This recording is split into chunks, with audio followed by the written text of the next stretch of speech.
Tani, la littérature, ben parlons-en. Et parlons de la forme que vous donnez aux essais de ce livre, qui font place également à la réflexion philosophique. Deleuze, on l'a dit, mais aussi Édouard Saïd, qui est un grand penseur de l'orientalisme notamment, mais d'autres philosophes. Alors, les premiers essais de Ceci n'est pas un paradis sont de courts récits où l'exercice de la pensée, en tout cas du moins m'a-t-il semblé, rebondit, ricoche sur le monde matériel, les animaux, la neige, les fleurs, la nature, puis s'interrompt. Par exemple, dans l'essai intitulé Saint-Armand, où un ami vous invite chez lui, où il vit lui-même en ermite, érudit. Toutes ces observations, c'est très bien senti, c'est beau, mais c'est parfois déroutant parce qu'on attend quelque chose, on attend une analyse, par exemple, qui ne vient pas. Comme si vous aviez voulu montrer les limites de la pensée analytique, forcée de se taire devant la réalité. Est-ce juste? Je suis vraiment très, très heureuse de cette analyse que vous faites, de ce texte en particulier, parce que justement les chroniques nomades, c'est un peu le sous-titre du livre, Ceci n'est pas un paradis, chroniques nomades. C'était à la base des chroniques où je voulais exercer plusieurs styles et toucher au format de l'essai tout en écrivant aussi des récits, tout en restant dans l'autobiographie et en évitant aussi de nommer les autres gens que je rencontre et qui sont... Et donc, c'est comme structure, c'est une structure nomade également, c'est-à-dire qui se déplace, qui traverse les frontières des genres, etc. Mais à un moment donné, parce que j'étais quand même limitée par l'espace qui m'a été alloué pour publier ces chroniques en Égypte, il fallait soumettre 800 mots tout au plus. Des fois, j'interrompais au milieu et le jeu m'a plu, littérairement parlant, parce que je me disais, si je m'impose cette contrainte des 800 mots et que la parole cesse d'exister à partir de ce moment-là, peut-être que cette suspension est en soi un élément littéraire intéressant à exploiter.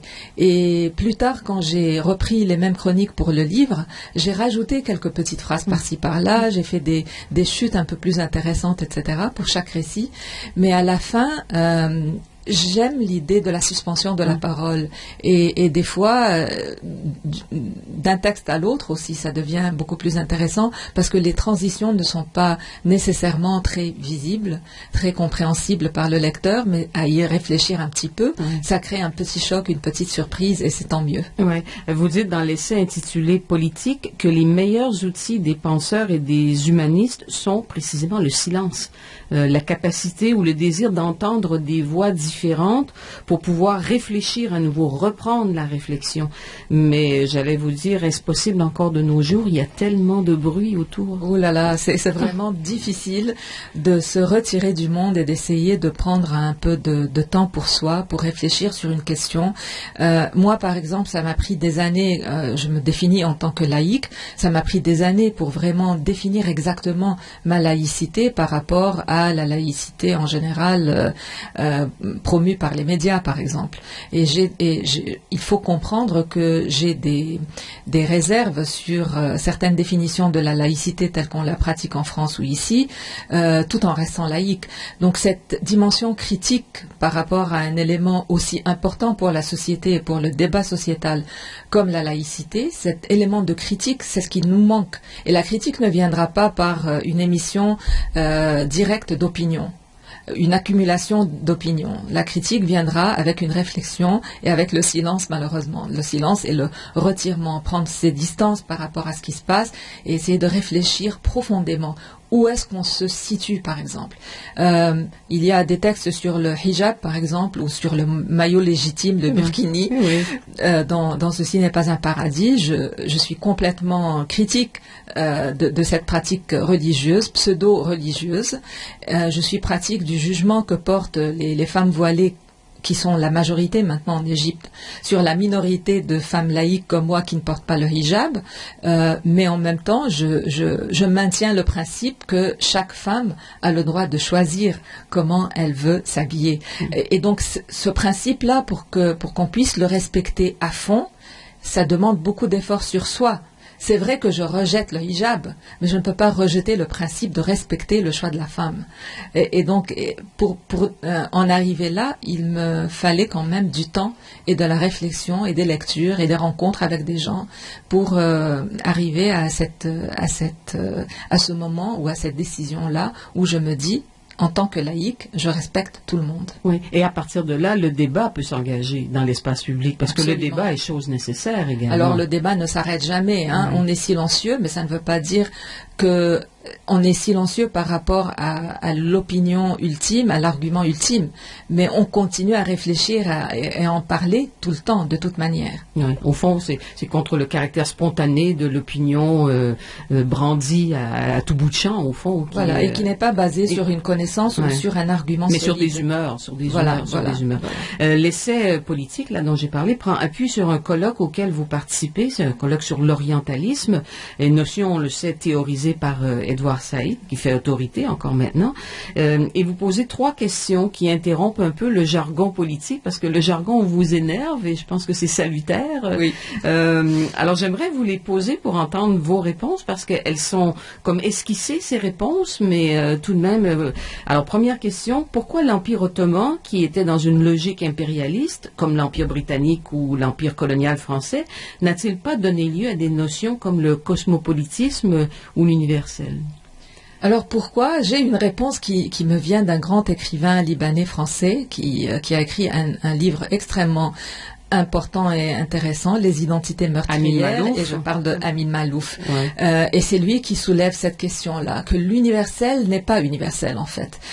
Donc il y a des empires, et je suis critique aussi de l'esprit d'empire, de toute manière, que ce soit l'Empire ottoman ou l'Empire britannique ou l'Empire français à la suite de la recherche faite par Edouard Saïd, mais l'Empire ottoman n'a pas créé une altérité franche comme l'altérité orientaliste qui a été créée par les Britanniques et les Français en particulier. Et l'Empire ottoman n'était pas destructeur. Ce n'était pas l'exemple de l'Empire romain. C'était un empire qui a accepté le communautarisme et qui a accepté, donc qui après la conquête, se retirait. Et ça, c'est très important. Je vous donne l'exemple, par exemple, de la présence française en Algérie. Pendant 130 ans, sous l'Empire français, l'Algérie a perdu sa culture arabophone et berbère, complètement. Hein. Donc cette destruction de la culture ne s'est pas produite de la même manière alors que l'Algérie était sous les Ottomans. Donc ils n'ont pas cessé de parler arabe et ils n'ont pas commencé à parler turc. Donc c'est des éléments comme ça que je simplifie de façon extraordinaire là, qui m'intéressent pour déstabiliser un petit peu ce qu'on appelle l'universel. Même les expériences historiques récentes, 18e, 19e, 20e siècle ou modernes, ne sont pas universelles. Il y a des approches différentes par rapport à chaque moment historique et il faut savoir faire la différence. Donc, existe-t-il des notions universelles, je ne sais pas moi, la liberté, la paix, ou est-ce que tout est relatif précisément? Non, mais il existe des valeurs universelles. Des valeurs oui, je suis tout à fait d'accord. Justice, paix également, évidemment. Mais c'est dans la pratique que ces valeurs prennent sens. Et quand dans la pratique, on a une interprétation différente de ce que c'est que la liberté, de ce que c'est que la justice, c'est là que ça devient dangereux. Et c'est surtout lorsque ces pratiques-là deviennent des normes. Et c'est là qui est dangereux. Donc la plupart du temps, lorsque je parlais par exemple avec les islamistes en Égypte, parce que je rentrais dans des débats très très chauds avec les islamistes, certaines factions islamistes en tout cas, est-ce que vous êtes d'accord sur les principes ou les valeurs de la liberté, la justice, la dignité humaine? Tout le monde dit oui, on est d'accord. Maintenant, comment vous êtes d'accord sur les valeurs et vous n'êtes pas d'accord sur les pratiques? Et dès que je pose ce genre de questions, il n'y a pas de réponse, parce qu'il y a toujours un plafond aux principes, un plafond aux valeurs. On les pratique jusqu'à un certain moment, et là on arrête de les pratiquer, on arrête de les respecter, et on les bafoue, et le danger devient non seulement de les bafouer, mais de les transformer en normes et en lois imposées.